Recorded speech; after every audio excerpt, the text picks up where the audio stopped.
Hello, thanks for joining me. It's the middle of winter here in the UK, and so I've got a long list of jobs to do on my various bikes. It's having a large fleet of bikes means quite a heavy sort of maintenance schedule, and I certainly don't make videos about all of the things I do if it's just routine maintenance. But I'm going to make a video about this because I'm looking at my Harley-Davidson at the moment. Towards the back end of last year, I was having a problem with hot starting. The bike started fine from cold, but once the engine had warmed up, if I switched the engine off, tried to start again, so for example if I stopped at a shop or something like that briefly and tried to start the engine, problem with hot starting. I suspect that it is the crankshaft position sensor that is the problem, I suspect. So what I'm going to do is, first of all, I'm going to run the diagnostic codes and see if anything comes up on that. And then I'll sort of follow that lead. So first off, I'll turn the camera around, I'll quickly run the diagnostic codes and see what it comes up with.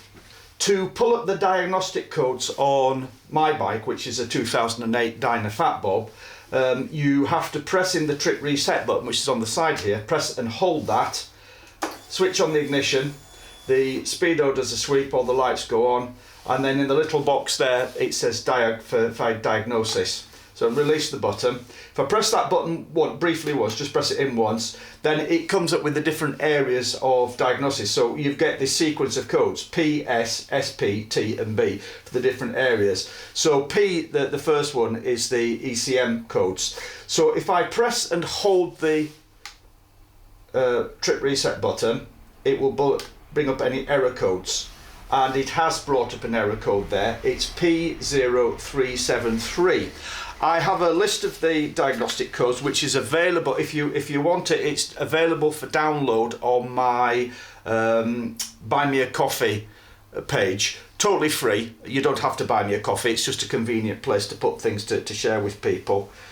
So I'm just checking this error code, but I suspect that is the crankshaft sensor. P0373, yeah, it is. It says that the crankshaft position sensor is intermittent, so I think I'm going to have to replace that. So let's have a look at the position sensor. I've just moved around the front of the bike and I'm holding the camera by hand, so excuse the wobble. It's quite difficult because everything's black down here, but this is the crankshaft position sensor down here, and it's just bolted on just next to the oil filter. So I'm on the left side of the bike. This is the gear shifter. That's the sensor, and this wire goes down and it connects into the loom. There's a little connector box just in front of the oil filter here. So I need to disconnect that. On my bike I've got this little tool rolled here, and then there's the rectifier here, so I might have to remove those to get to the connector to disconnect that. Before working on any of the electrical system, it's a good idea to disconnect the battery. It's sort of good practice. And so because this bike's equipped with the alarm system, before I disconnect the battery I have to immobilise the alarm. So I've made a separate video about immobilising the alarm, but I'll just go through it quickly. So I've got the key fob here. So with the key fob present, you switch on the ignition, and when you switch on the ignition, then the alarm switches off. Then I'm going to remove this side cover, which just pulls off. It's just fastened on. There's a couple of rubber grommets here and little lugs on the inside that go in. Take that off, and you've got the main fuse, the big orange fuse here. I'll just zoom in. The big orange fuse here. Just pull that.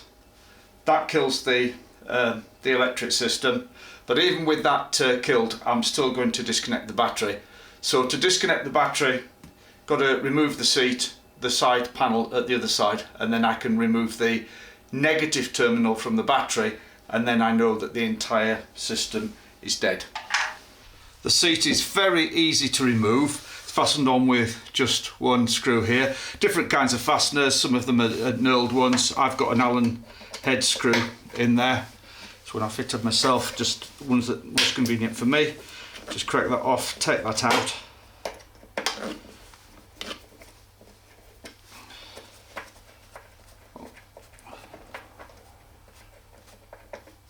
So there we are, I've got that off there. And then the seat will lift up. Now it doesn't matter what sort of seat you've got. I've got a Sundowner touring seat on here, but they're all the same. It's just fastened on at the back. Here is the seat, and then it clips under the tank at the front. So you need to lift up the rear of the seat and then slide it back away from the tank, and the seat comes off. So with it undone at the back here, I lift up the back. I've got a sissy bar on here with a pad on, so I've just got to lift it clear of that, and then you pull it back and the seat comes off. It's that easy. Then just put that to one side. Then I'll remove the battery cover at this side and disconnect the negative terminal on the battery.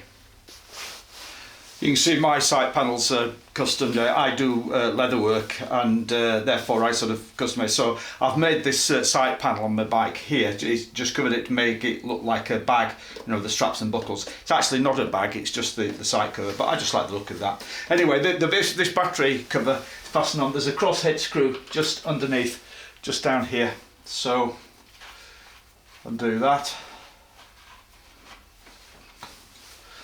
And then you lift it from the bottom and then lift it up and it's off. And here's the battery, and this is the negative terminal, the rear one with the black wire. The positive one's the red, and obviously it's going to protect. But I'm just going to disconnect the negative here, and again just using the crosshead screwdriver, or you can use a spanner on that, small spanner. Disconnect that. That's the lead for my battery tender, the thin one. The actual negative connector is here, so I need to move that away from the battery and push that out of the way so that it doesn't contact, so it doesn't sort of come back round again. So I'll just go and find something to wedge in there to stop it swinging back round. Now that's it disconnected. Now you may sort of feel that if you've pulled the fuse, that's good enough, and you know, fair enough, some people just pull the fuse. But as it's only literally another 2 or 3 minutes to whip the seat off, disconnect the battery, then we know we're safe. We're going to have no issues working on the electrical system. I've got a torch here just to see what's going on, because everything's black on black here. Makes it difficult to see, but there's the sensor here, and it runs down into a connector which is behind this. I put this tool roll on the bike, and it's behind there, and it's very tight in here. It's just underneath the oil filter. I don't think I'm going to be able to get to that without removing this tool roll, so I'm going to disconnect the tool roll. Just fasten on. It's just fastened on with a couple of Jubilee clips, so I'll take that off. Hopefully I can get to it, and I won't need to remove the regulator as well.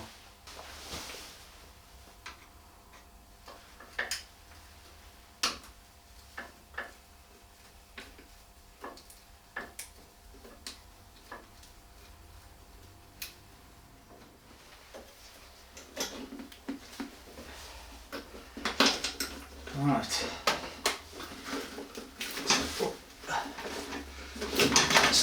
that's the bag off. So, God, it's grim under there.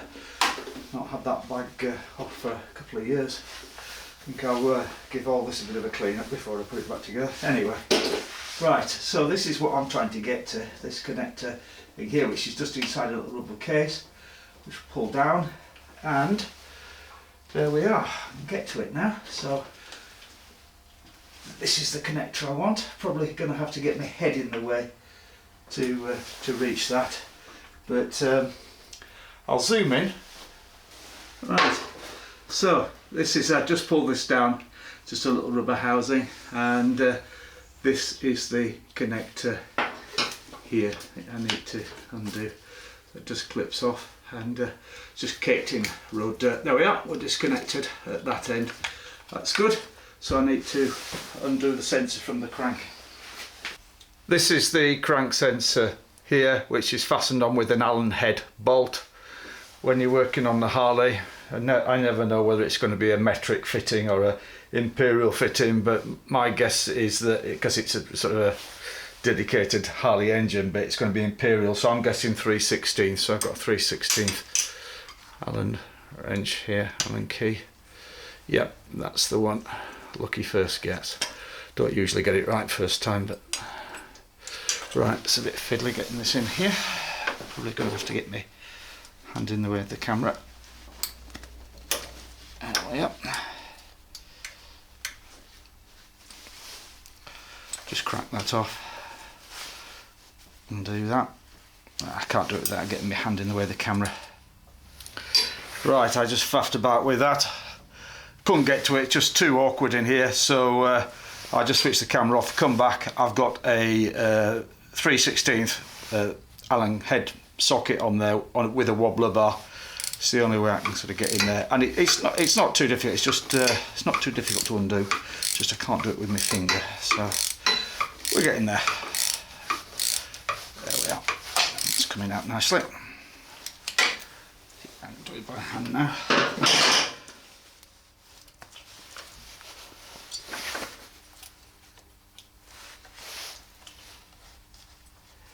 There we are. Surprisingly long thread on that. Oh yeah, just give that a clean up before I put it back in. And here's the sensor, which should just wiggle out now. Doesn't need a bit of help with a screwdriver, perhaps.